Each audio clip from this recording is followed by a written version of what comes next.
So let's pull up the first one because I think it's interesting to see Trump and how many military strikes he authorized in his first term. So here you can see, and I love this overview by the Institute for Security Studies. They gave us a very nice visual overview. So here, marked in red, you can see all the U.S. strikes authorized by Trump during his first term. In total was 558.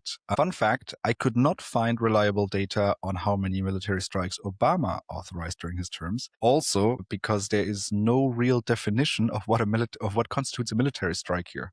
This is not comparative politics, everyone. This is just to visualize it.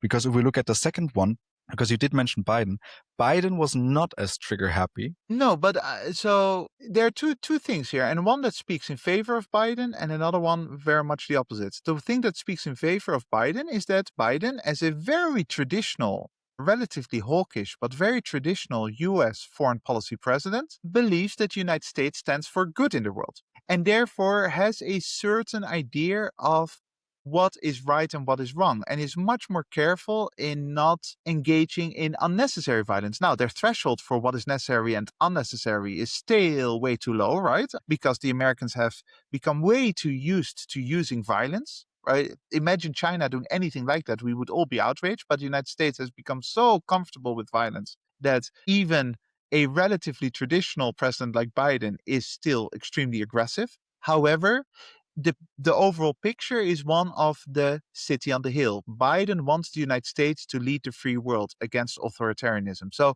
that is the positive interpretation of Biden versus Trump.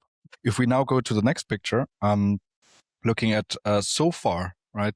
Because the Trump term has only been 1 year and 1 month.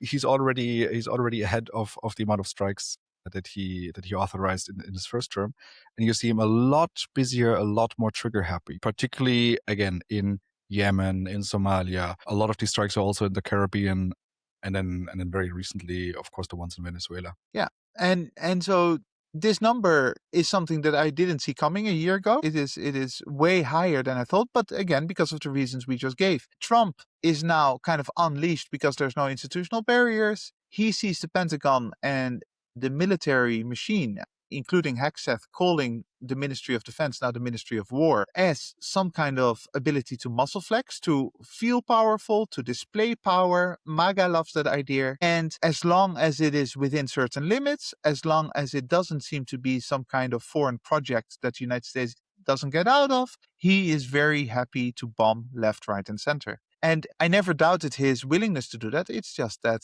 the American system has collapsed.